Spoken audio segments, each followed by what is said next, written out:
Hi, everyone. I'm so glad you guys joined us for our Christmas read night throughout the month of December. So, we started this a couple years ago. We did a Christmas read night where everyone came and we read Christmas stories. And then last year, with COVID and all the craziness, we decided to do our Christmas stories on just every night during the month of December. And we loved that so much. We decided to do that again this year. So, starting today, December 1st, we will have Christmas stories read by our different teachers and staff members at Sunrise.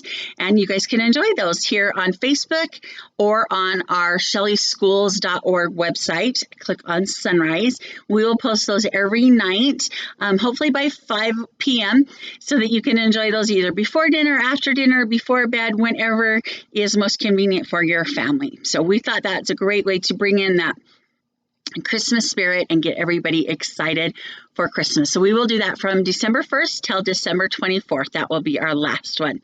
And I get to start. So I chose a book called Auntie Claus. It's a fun story for me because I love being an aunt. So this is a fun story about an aunt going to the North Pole with her niece. So I am excited to do that. Here we go. The Kringle family lived high above the luxurious Bing Cherry Hotel in New York City, and they loved Christmas. They kept a Christmas tree up all year round. Mr. Kringle was president of the renowned Jingle Bell Company, and Mrs. Kringle owned the fabulous Mistletoe to Nail Salon over on 56th and 5th. They had even named their young son after you-know-who. Sophie and her little brother had everything, but if you asked, was it enough? No, they would say. Was it enough to have their own private soda fountain? No, they would shake their heads back and forth. Or clothes and books galore? No, no, no, they would scream. It had been suggested by their great aunt, Auntie Claus, that maybe Sophie and her little brother were given too many presents. You can never have too many presents, sniffed Sophie. That's my motto. Yes, everyone in the Kringle family loved Christmas, but no one loved it more than Auntie Claus. Auntie Claus lived at the Bing as well, penthouse 25C. Every afternoon, Sophie was summoned there for tea. Each day, Auntie Claus would instruct Sophie on a different topic. One day it might be Christmas trees. Always pick a nice full one, darling, with springy needles. Another day, decorating.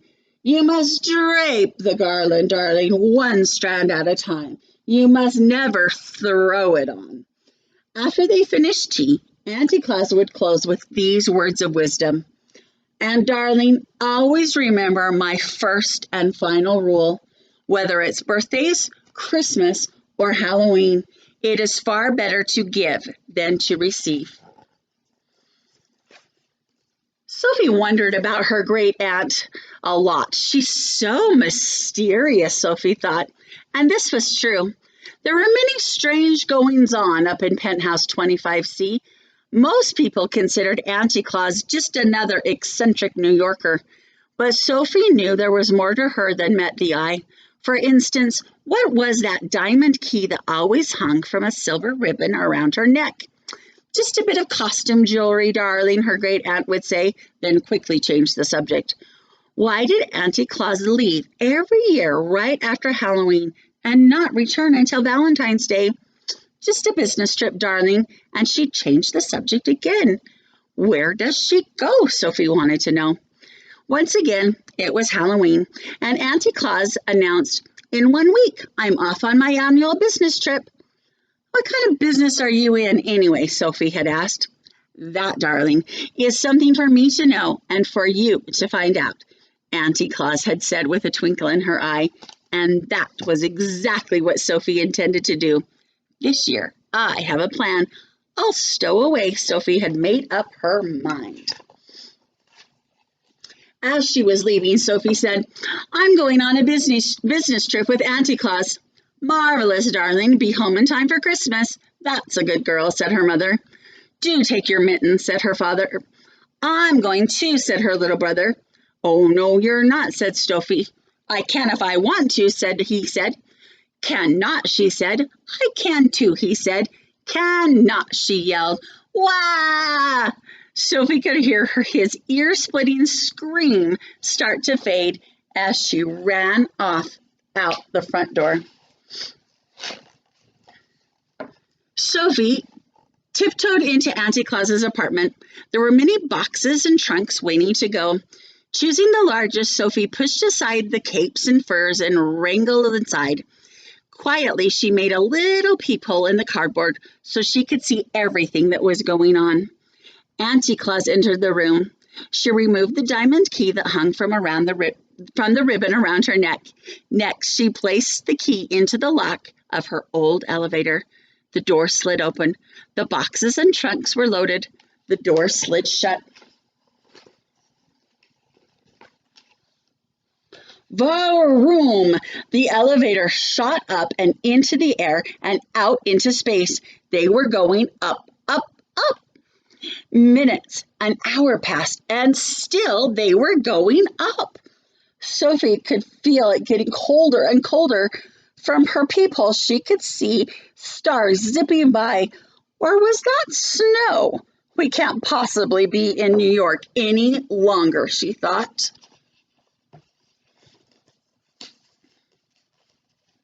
Nope. The elevator landed with a thunk, tipping over Sophie's box. She could no longer see, but she thought she heard cheers. The sound soon faded until all became completely silent. Thinking it safe, she climbed out of the box. Where am I? Sophie whispered. You must be the new elf, a little man said. That's it, said Sophie. I'm the new elf. Who are you? Well, I'm Mr. Pudding. He said, oh dear, you are in violation of elf rule number 3. What do you mean, said Sophie. He pulled a worn green and red book from his pocket. On the cover it read, Elf Rules and Vital Information. He pointed to the section marked Dress Code. Sophie read out loud, always look neat, always look snappy. A real well-dressed elf always feels happy. Follow me, he said, and trotted off into the darkness. Where are we going? Shouted Sophie. Hurry, hurry, Mr. Pudding called over his shoulder. Only 48 days left. Mr. Pudding put Sophie right to work in the mailroom. It seemed to her as good a place as any to begin her research. Where was Auntie Claus, and what was she doing here? For days, Sophie lived among the elves and did her best to blend in. She slept on a cot in the elf dormitory. She ate her meals in the cafeteria. No one suspected. Every day, Mr. Pudding appeared. Hello, Elf Sophie. Settling in, he said. The uniform is itchy. The hours are long, she said. This is hard work. Oh, dear, said Mr. Pudding. He pulled the old green and red book from his pocket. Elf rule number 2. Mr. Pudding recited, an elf's work is never done, but hard work never hurt anyone. Rules schmools, thought Sophie. For weeks, Sophie looked high and low for Auntie Claus, but now it was almost Christmas Eve, and she had turned up nothing. Sophie was worried. If she didn't find Auntie Claus, how would she get home? If she didn't get home, how will I get all my Christmas presents, she thought. Just then, Mr. Pudding appeared. Hello, Elf Sophie, he said. Good news. You have excelled in the mailroom and may proceed to package wrapping, and then we'll all pitch in on sleigh packing. I'm not going to package wrapping, and I'm not going to sleigh packing. I want to go home, Sophie yelled. I have to get all my... But before she could finish, Santa's voice interrupted over the PA system. It's that time of year again, his voice boomed, and I was hoping one of you would volunteer to go to the coal mines and pick up the BB&G list. Sophie whispered to Mr. Pudding, what is the BB&G list? BB&G, he shivered, is short for bad boys and girls. Any boy or girl on that list goes without presents, or worse, for Christmas. Sophie swallowed hard. Uh-oh, she thought. Mr. Pudding continued. Only the bravest elf would volunteer for such an awful job. Yes, a brave elf, thought Sophie, or a girl who thinks she might be on that list. She raised her hand high. I'll go, she said. Oh dear, Mr. Pudding said. As Sophie made her way down toward the coal mines, she could hear the chanting of the BB&G elves. Spoiled brats and crybabies, wine babies, and all the ones who don't believe. Here's some coal, and here's some gunk. Fill a stocking that smells like skunk. Sophie went down, down, down, where it became darker and darker. Finally, she reached the bottom. There was the list. Sophie looked for her name, but it wasn't her name she saw on the list. It was my own little brother, Sophie cried. Chris is on the bad boy and girls list. Well, she thought, once she'd gotten over the shock of it, they do kind of have a point. But then she pictured the two of them on Christmas morning. There would be lots of presents for her and nothing for her baby brother. On his favorite day of the year, Chris would only find a stinky stocking filled with coal and gunk. He will be so disappointed. He will be so sad, Sophie said. She quickly erased his name, but now there was a large gap. There was only one thing to do. Sophie took a deep breath and wrote down her own name instead. The ink wasn't even dry on the page when some kind of really strong magic happened. Right before her eyes, the list, the BB&G elves, and the coal mines vanished, and Sophie was whirling around and around, hurling through the air in a blur of Christmas red and green. Was she up? Was she down? Sophie was standing on the stage in the grand ballroom. A clock struck midnight. Santa began to speak. She's always on time. She works harder than anyone I know, including me. Ho, ho, ho. In short, she does things right, and I would be lost without her. Let's have a big round of applause for my sister. The curtain opened. Auntie Claus, Sophie shouted. Auntie Claus, everyone cheered. Hooray for Auntie Claus. Turning to Sophie, Auntie Claus winked and said, Come along, darling. You must be home in time for Christmas. Sophie was about to get onto the sleigh when Mr. Pudding appeared. He was waving the green and red book in the air. Oh dear, he cried. Auntie Claus, Sophie can't leave until she knows the first and final rule.